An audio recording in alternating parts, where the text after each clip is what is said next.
سلام، خوش آمدید. مرحبا, أهلا وسهلا. 안녕하십니까. 환영합니다. Assalamu alaikum, shuraglar. Hola, bienvenidos. Здравствуйте, добро пожаловать. Hello, welcome to our podcast, DLIFLC Lingo.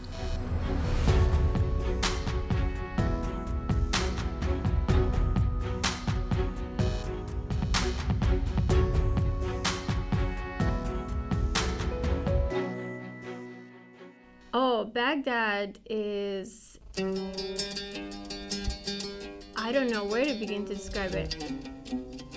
I would say it's kind of like... Well, it's kind of like the center of the world. And I don't mean to be, to exaggerate, but it's been the center of so many civilizations for so long, and it just has the cultural heritage of so many different people there. It's a big mixture. It's a sprawling city. It has good, bad, ugly, beautiful. It's just like, I don't know, kind of like New York or London. But it's Baghdad.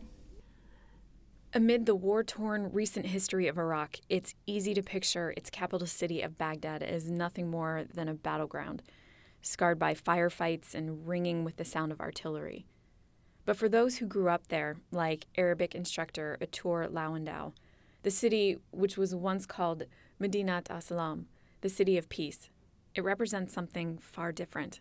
My favorite memory of Baghdad would have to be our neighborhood, my house. I remember this is something that we only did in Iraq, which was to sleep on the roof of the house in the summertime. And you can't really do that anymore in Iraq nowadays, but I've never been able to do that anywhere else outside of Baghdad, and it's one of my favorite memories of my childhood there.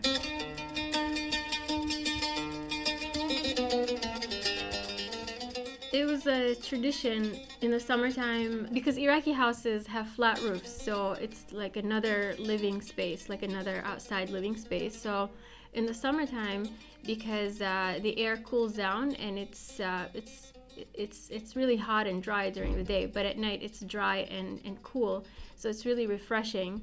And a lot of people like us, our neighbors, everybody would set up beds and comfortable things, set it up as a sleeping area and hang out, and then just go to sleep in the open air because it was nice.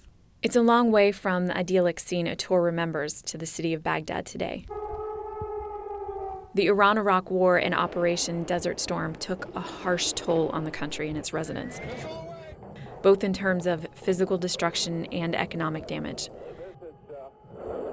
Something is happening outside. As war ate away at the city they loved, Atoor's family searched for security outside the country. We left after the Gulf War, the second Gulf War, just after the Kuwait invasion. We left mostly because of it was difficult to live in Baghdad with the embargo, and my parents decided that we would try to come to the United States as refugees. And we couldn't stay in Iraq because of the difficulties with economic sanctions at the time.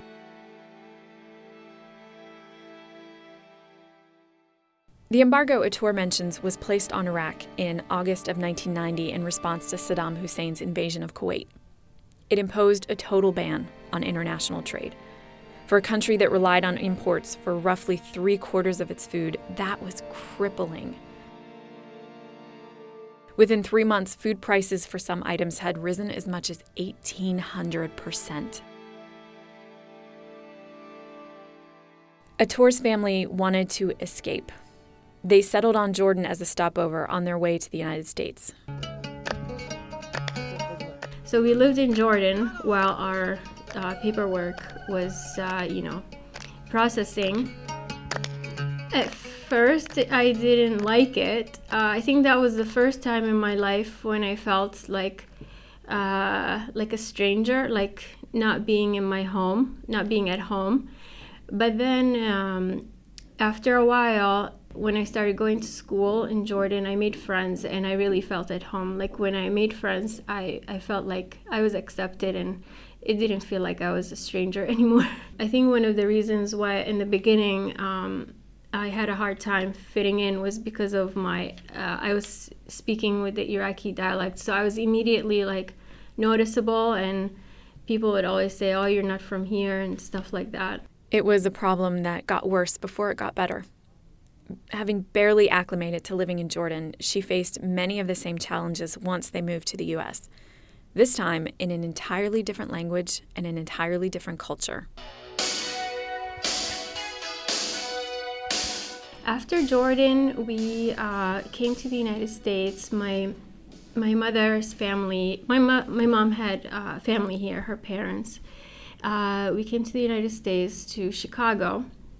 And that was another big adjustment for me because I was, when I came, I was right around high school. So it was a big adjustment. I wasn't very popular in the beginning. And that was another very difficult experience, one of the most difficult experiences that kind of shaped me in my life was that. I had studied English, very early on.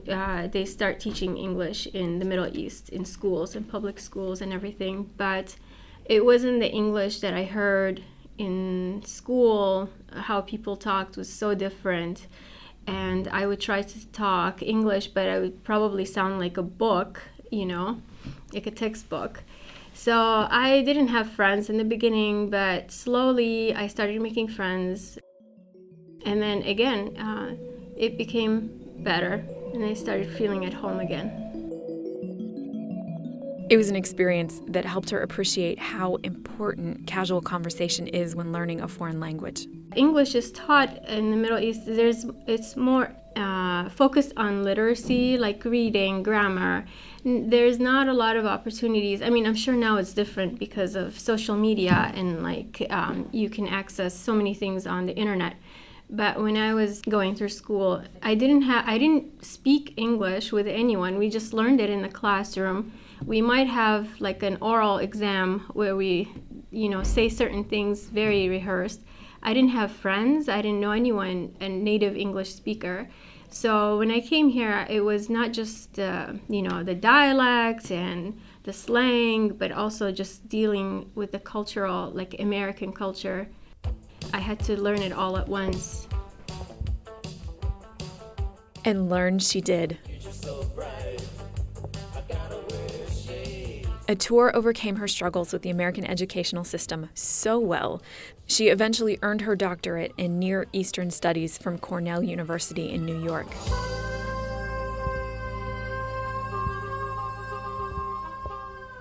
And so I was finishing up and looking for different positions.